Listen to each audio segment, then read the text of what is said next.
Hello friends, welcome to all. Top 20 current affair की आज ये हमारी तीसरी क्लास है। चलिए क्लास को स्टार्ट करते हैं। पहला टॉपिक है COP27। COP27 का आयोजन जो है यह मिस्र के शर्म अल शेख शहर में किया गया है। यह जलवायु परिवर्तन से संबंधित एक सम्मेलन है जो कि UNFCCC के द्वारा इसे ऑर्गेनाइज किया जाता है और इस बार यह 6 से 20 नवंबर 2022 के मध्य आयोजित किया गया था। भारत की तरफ से भूपेंद्र यादव जो कि केंद्रीय पर्यावरण मंत्री हैं, इन्होंने इसमें भाग लिया था। और यदि आपसे पूछा जाए कि जो अगला कॉप है यानी कि COP28 कहाँ आयोजित होगा, तो यह UAE में आयोजित किया जाएगा नवंबर से दिसंबर 2023 के मध्य। चलिए अगला टॉपिक देख लेते हैं। अगला है आधार मित्र।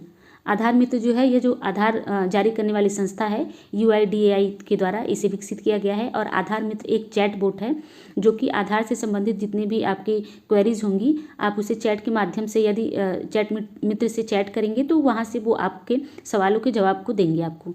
चलिए अगला है सिंकुला सुरंग।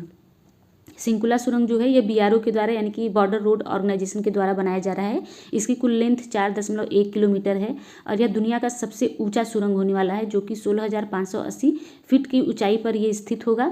लद्दाख में यह बन रहा है। हालांकि यह हिमाचल प्रदेश को लद्दाख से जोड़ेगा, तो इसका विस्तार हिमाचल प्रदेश और लद्दाख दोनों में होगा। चलिए अगला टॉपिक देख लेते हैं। वैश्विक आतंकवाद सूचकांक 2023। तो यह Institute of Economic and Peace के द्वारा जारी किया जाता है और इस बार की जो 2023 की जो ये सूचकांक है, यह 2007 से लेकर 2022 में हुए आतंकी घटनाओं को शामिल करता है। और इसमें बताया गया है कि 2007 से लेकर 2022 तक जो जितने भी आतंकी घटनाएं हुई हैं उसमें लगभग 9% की कमी आई है। और अगर सूचकांक में देखें हम कि सबसे ज़्यादा आतंकवाद से प्रभावित देश कौन सा है, तो यह अफगानिस्तान है पहले नंबर पर, जो कि लगातार चौथी बार अफगानिस्तान इसमें लगातार चौथी बार पहले नंबर पर बना हुआ है। दूसरे नंबर पर पाकिस्तान है, आतंकवाद से जो पीड़ित देश है, और भारत का स्थान इसमें 13वां है। चलिए अगला टॉपिक देख लेते हैं। अगला है एरो इंडिया। यह एक प्रदर्शनी है जो कि एशिया की सबसे बड़ी एयर शो प्रदर्शनी है और इसका उद्घाटन प्रधानमंत्री मोदी जी ने कर्नाटक के बेंगलुरु में किया है। तो यह बेंगलुरु में आयोजित हुआ था 13 से 17 फरवरी के मध्य। यह एक द्विवार्षिक शो है जो कि 1996 से लगातार ये चल रहा है। 1996 से हर 2 वर्ष पे इसे ऑर्गेनाइज किया जाता है। रक्षा प्रदर्शनी जो कि रक्षा मंत्रालय के द्वारा किया जाता है। इसकी थीम अगर पूछी जाए कि एयर शो की थीम क्या थी, तो यह थी the runway to a billion opportunities. चलिए आगे देख लेते हैं।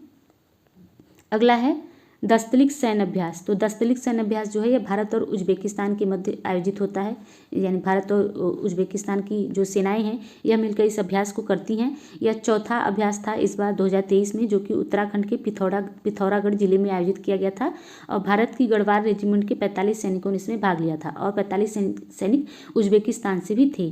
तो 45 सैनिक दोनों देश के इसमें शामिल हुए थे। भारत की तरफ से गढ़वाल रेजिमेंट इसमें शामिल हुई थी, ध्यान दीजिएगा। और इसका पहली बार जो आयोजन हुआ था, क्योंकि यह चौथा आयोजन है, पहला जो हुआ था यह 2019 में उज्बेक में हुआ था, जो कि 2019 में आयोजित किया गया था। उज्बेक यानी कि उज्बेकिस्तान में। चलिए अगला, अगर आपसे पूछा जाए कि इस बार कहाँ हुआ था, तो यह भारत के उत्तराखंड के पिथौरागढ़ जिले में आयोजित हुआ था। अगला देख लेते हैं। नेक्स्ट है दार एस सलाम घोषणा। यह काफ़ी चर्चा में रहा है रिसेंट में, क्योंकि यह जो अफ्रीकन कंट्री हैं, अफ्रीका के जो 12 देश हैं, अफ्रीका में 12 देशों ने मिलकर आपस में समझौता किया है कि बच्चों में होने वाले जो एड्स की बीमारियां हैं, किसी न किसी के थ्रू बच्चों में आ जाती हैं, तो उसके एंडिंग के लिए यह समझौता किया गया है कि 2030 तक बच्चों से एड्स को ख़त्म कर दिया जाएगा। तो 12 अफ्रीकन कंट्रीज शामिल हैं। चलिए अगला देख लेते हैं। अगला है विश्व हिंदी सम्मेलन। विश्व हिंदी सम्मेलन जो है यह 12वां विश्व हिंदी सम्मेलन था, जो कि आयोजित हुआ है 15 से 17 फरवरी के मध्य नांदी, जो कि फिजी में आयोजित किया गया है। नांदी फिजी का एक शहर है, फिजी में इसे आयोजित किया गया था और यह विदेश मंत्रालय इसे आयोजित करता है। फिजी में हिंदी, इंग्लिश, फिजी और यहाँ की आधिकारिक भाषा है। तो हिंदी को काफ़ी महत्व दिया जाता है फिजी में, इसलिए इसे आयोजित किया गया फिजी में। अगर पहला देखा जाए तो 1975 में नागपुर में पहला सम्मेलन हुआ था, विश्व हिंदी सम्मेलन। और रिसेंट अगर देखा जाए कि 12वें से पहले जो 11वां हुआ था, यह मॉरिशस में 2018 में ऑर्गेनाइज किया गया था। चलिए अगला देख लेते हैं। रिकी केज हाल ही में काफ़ी चर्चा में रहे हैं। इन्होंने ग्रैमी अवार्ड जीत लिया है और ग्रैमी अवार्ड जीतने वाले ये चौथे भारतीय हैं जो कि इन्होंने ग्रैमी अवार्ड जीत लिया है। और इन्होंने स्वयं 3 बार ग्रैमी अवार्ड को जीता है। ग्रैमी अवार्ड इन्होंने 3 बार जीता है, 2015 में, 2022 में और रिसेंटली 2023 में इन्होंने जीत लिया है।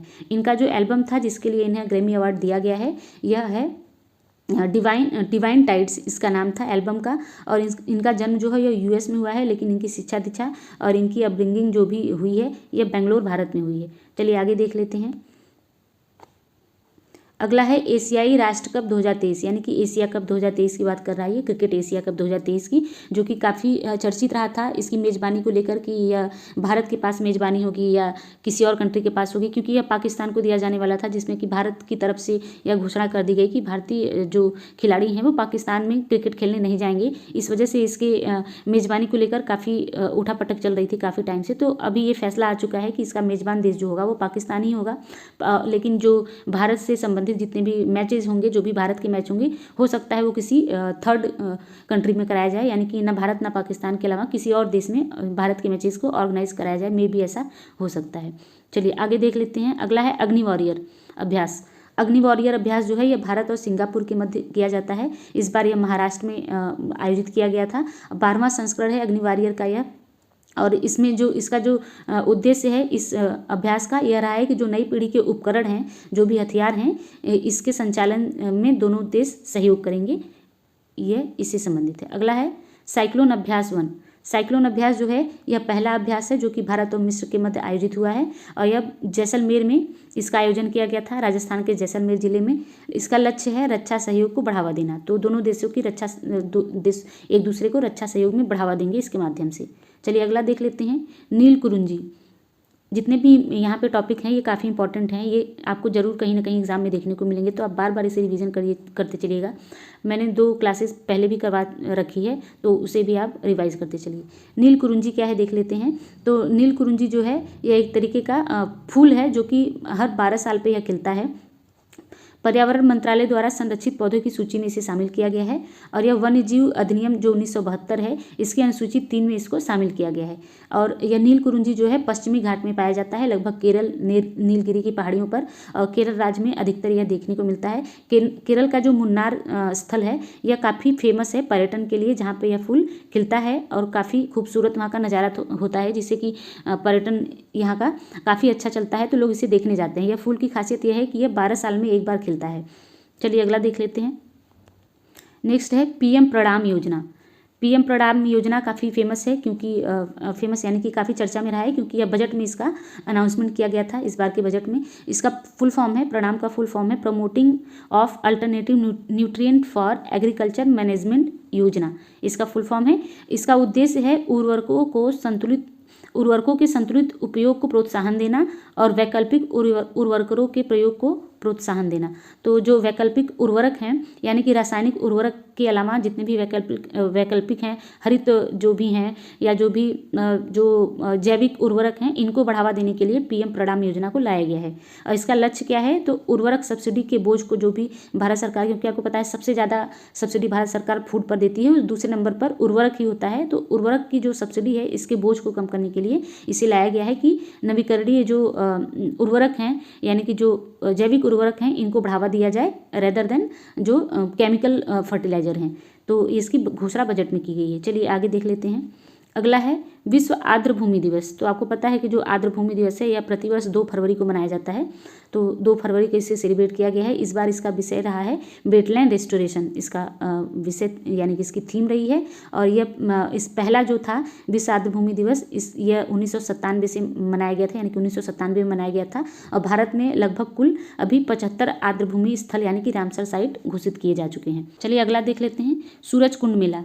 तो यह 36वां संस्करण है सूरज कुंड मेले का, जो कि हरियाणा के फरीदाबाद जिले में आयोजित किया गया था। पर्यटन मंत्रालय इसे आयोजित करता है। 3 से 19 फरवरी के मध्य इसका आयोजन किया गया था। इसका उद्घाटन किया है उपराष्ट्रपति जी ने। और यह एक अंतर्राष्ट्रीय शिल्प मेला है। अगर पूछा जाए कि सूरज कुंड मेला किससे संबंधित है या किस तरीके का मेला है, तो यह एक अंतर्राष्ट्रीय शिल्प मेला है। चलिए आगे देख लेते हैं। अगला टॉपिक है भारत ऊर्जा सप्ताह। इसे मैंने आपको पहले भी करवा रखा था, दूसरे टेस्ट या फिर दूसरे या पहले सीरीज़ में मैंने ये कराया था आपको भारत ऊर्जा सप्ताह, जो कि बेंगलुरु में आयोजित किया गया था कर्नाटक में। प्रधानमंत्री मोदी जी ने इसका उद्घाटन किया था और यह E20 से संबंधित है। E20 यानी कि इथेनॉल 20% इथेनॉल का जो मिक्सर किया जाना है पेट्रोल में, इससे संबंधित है, क्योंकि भारत सरकार का टारगेट है 2025 तक 20% इथेनॉल को पेट्रोल में मिक्स करना है। चलिए आगे देख लेते हैं। अगला है अजय बंगा। अजय पाल बंगा इनका पूरा नाम है और वर्ल्ड बैंक के अध्यक्ष और CEO बना दिए गए हैं, ये बने हैं, जो कि 13वें CEO हैं ये वर्ल्ड बैंक के, और भारतीय मूल के अमेरिकी कारोबारी हैं। यह भारतीय मूल के अमेरिकी कारोबारी हैं। इनका जन्म जो है वो भारत के महाराष्ट्र के पुणे जिले में इनका जन्म हुआ है, इसलिए ये भारत से संबंधित हैं और मास्टर कार्ड के पूर्व प्रमुख भी यह रह चुके हैं। इसके अलावा अभी रिसेंट ही ये मार्च में 23-24 मार्च को यह दिल्ली की यात्रा पर थे, यानी कि ये भारत आए हुए थे। वर्ल्ड बैंक के बारे में यदि कुछ जानना चाहें तो देखिए, वर्ल्ड बैंक की स्थापना यानी कि गठन जो था ये 1944 में किया गया था। इसमें कुल 186 देश हैं।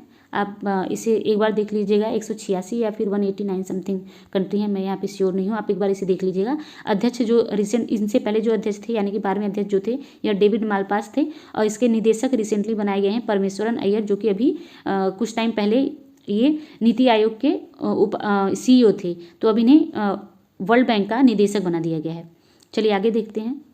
अगला है विंडफॉल टैक्स। तो विंडफॉल टैक्स जो है इसे अप्रत्याशित कर भी कहते हैं और यह तेल कंपनियों पर लगाया जाने वाला कर है। ये काफ़ी चर्चा में रहा था, इसलिए आप इसे ध्यान दीजिएगा। अगली हैं मैनुएला रोकाबोटे। तो मैनुएला रोकाबोटे जो हैं यह इक्वेटोरियल गिनी की पहली महिला प्रधानमंत्री बनी है। तो पहली महिला प्रधानमंत्री हैं, तो ध्यान दीजिएगा, इक्वेटोरियल गिनी की यह पहली महिला प्रधानमंत्री हैं। अगला है समग्र शिक्षा अभियान। समग्र शिक्षा अभियान जो है ये शिक्षा मंत्रालय के द्वारा शुरू किया गया अभियान है। इसमें प्राइमरी से लेकर कक्षा 12 तक के जो भी यानी कि स्कूलिंग की जो शिक्षा है, स्कूलिंग है, इसमें गुणवत्तापूर्ण जो और समावेशी शिक्षा पर ध्यान दिए जाने के लिए लगभग 5 वर्षीय योजना है या अभियान है। चलिए आगे देख लेते हैं। मेघनाथ देसाई पुरस्कार। तो मेघनाथ देसाई रिसेंट में काफ़ी चर्चा में थे, क्योंकि इन्होंने एक बुक लिखी है जो कि काफ़ी चर्चित बुक है। यह एक ब्रिटिश इकोनॉमिस्ट हैं मेघनाथ देसाई, और इनकी पुस्तक का नाम है the poverty of political economy. The poverty of political economy, जो कि 18th सेंचुरी की पॉलिटिकल और इकोनॉमिक जो कंडीशन थी इस पर प्रकाश डालता है। और 18th सेंचुरी में आप देख सकते हैं कि 18th सेंचुरी में जो ब्रिटेन था उसने भारत पर कब्जा कर रखा था, तो भारत की उस वक्त जो भी पॉलिटिकल और इकोनॉमिक क्राइसिस चल रहे थे उससे भी संबंधित है या थोड़ी बहुत रिलेट करती है। और इसके अलावा ब्रिटेन में जो भी उस वक्त क्रांति चल रही थी, औद्योगिक क्रांति, उससे भी संबंधित इस बुक में काफ़ी चर्चा हुई है। तो यह बुक रिसेंट में काफ़ी चर्चा में रही है, तो इसे ध्यान दीजिएगा। हमारी आज की क्लास यहीं खत्म होती है। अगर आपको क्लास पसंद आ रही है तो वीडियो को लाइक करें, चैनल को सब्सक्राइब करें और ज़्यादा से ज़्यादा लोगों तक शेयर करें। Thank you.